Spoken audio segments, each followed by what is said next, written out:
Welcome back, everybody. We now have a WBZ News at 8 exclusive with the first day of school in Boston, a week from Thursday. We've got the first TV interview with the new interim superintendent of Boston schools, Laura Perille. And Laura was appointed by Mayor Marty Walsh, approved by the school committee in July, and she takes over for Tommy Chang, who left after 3 years this summer. And Laura, thanks for coming in tonight. I'm delighted to be here. Thank you for joining us. And you're very well known within the Boston public school system, but a lot of our viewers might not have heard about you. You were CEO of the education nonprofit Edvestors. Tell us about it and what you did there. So for the last 16 years, as the head of Edvestors, which is a school improvement nonprofit, as you say, I've had the opportunity to work in and around all Boston schools, but with a particular focus on the Boston public schools.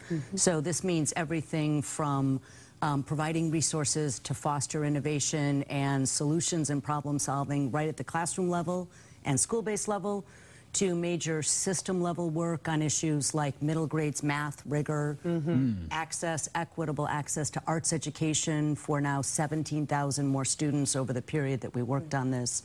And then also the best part was really looking at and highlighting stories of rapid and significant improvement by Boston Public Schools and lifting that up with a $100,000 a year You would give a reward each year to a different school. For the last 13 years, focused on stories of real improvement inside the Boston Public Schools. And the group gave seed grants for really experimental educational ideas. Across all kinds of different issue areas, everything from how to bring technology into the classroom to how to meet the needs of English learners, how to look at mental health and trauma responsiveness in our schools, and having that sort of level of both right at the ground level in classroom up to the system level work has really given me a full perspective on the work of the Boston Public Schools. You've taken an unusual path to this position. You've never been a teacher, a principal, or a superintendent. What's your response to some people who worry about your qualifications for this job, the superintendent of a system that's this big? Well, I think one of the things that certainly the system knowledge matters, but one of the things that really matters is an approach that I'm trying to bring into central office, which is really looking at the central office as a support system to schools and school leaders.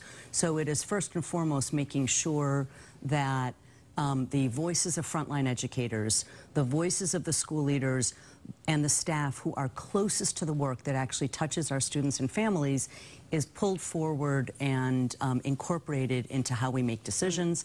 And I think that is something that my existing knowledge helps me to do inside the system. It is really about keeping the voice and expertise of educators front and center. Whether or not I myself am that educator, that is clearly the mission and role that I'm leading. We were talking about this just before. Do you think you're in a unique position because you were sort of a third-party observer working with the school system but outside of it, and now that you're going to be running the operation, overseeing both educators and the staff, that kind of gives you a unique perspective? I think that is true, and I think the other part of that perspective is that the other part of my 16-year history is that of a BPS parent. And I think that is a unique lens, at least in Boston's recent history, for school leaders, and that's also how I, too, have learned about the system as a parent of 2 students.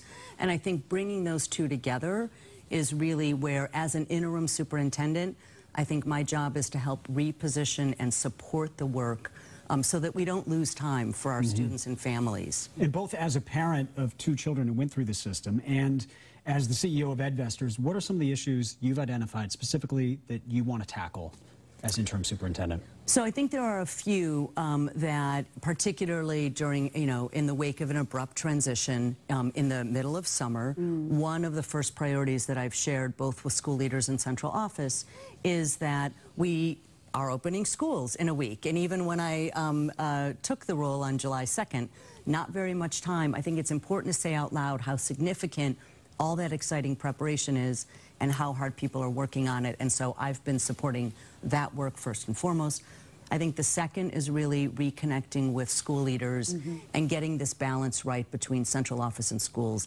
That speaks squarely to my prior experience working both at the individual school and at the system level. As you said, it was an abrupt change. And let's just talk about the process a little bit, because there was a statement from the NAACP about the transparency of the process, some question about how long you might be interim superintendent, and if you're interested in this job long term. What do you say to people who have questions about how all of this is happening? Well, I think, you know, the selection of interims across many industries are usually done relatively quickly, so I will, you know, put that out. But I think there are very important questions about the long-term search. That's really the province of the school committee. You know, my bosses. Will you be a candidate for the permanent job, or do you not know yet? I think my only focus is on the very large and daunting assignment in front of me, which is to shepherd the school system through an interim, regardless of its length. I think, you know, the standard thinking is it's usually often about the duration of a school year. Our last wonderfully effective interim superintendent, John McDonough, is, you know, his lasted for 2 years. But I think that is entirely up to the process led by the school committee. I will say that interim superintendent John McDonough just spent the better part of the last month with me as a mentor and coach. That's good. Good to get the experience. And while I have my own history, his is far longer and more detailed, and so it was really terrific to make sure I'm learning from the village around the schools. What's the first thing you want to tackle? What's job one? Well, I think opening the school system right, reconnecting with school leaders are the two things, and then I think the third is re-engaging some of the important civic and citywide conversations about the future of our schools. And I think for me, Build BPS is the most important prism looking at the long-term shape of our facilities and schools. That process has been stalled over the last, say, year and a half. And I think really working with the team to re-engage that and make it a transparent and authentic conversation is critical. This might be one of the other challenges you face. We noticed these statistics on the Boston Schools website. The students are, these are the demographics, 42% Hispanic, 34% Black, 14% white, and 9% Asian. The staff, on the other hand, 61% white, 21% Black, 11% Hispanic, 6% Asian.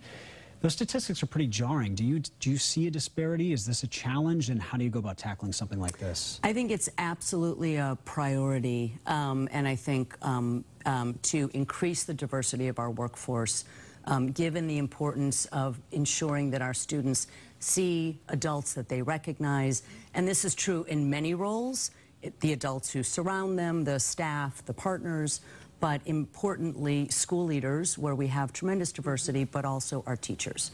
And so I think that that is something that BPS has been working very hard on. We're continuing to work on in collaboration and, you know, with the important urging and reminders from lots of community partners. I think there's also a question of BPS has created incredibly diverse pipeline programs because one of the challenges is that nationally as well as locally, students in our teacher preparation programs are also not producing, or rather the teacher prep programs are not producing the diversity of pipeline that we need. So Boston has been making great strides in building its own pipeline programs as well. Right to start there. Exactly. That will be coming, and we do have a link from our website to the BPS website and all of the back-to-school information. Wonderful. That is there for families. And tips for back-to-school, which we all need. We could use some. Laura Perille, new interim superintendent. We appreciate coming in. Congratulations on the job. Good luck. It's a big both. task ahead of you. Well, there's lots of hands to join the work, so thank you. Absolutely. Thank you.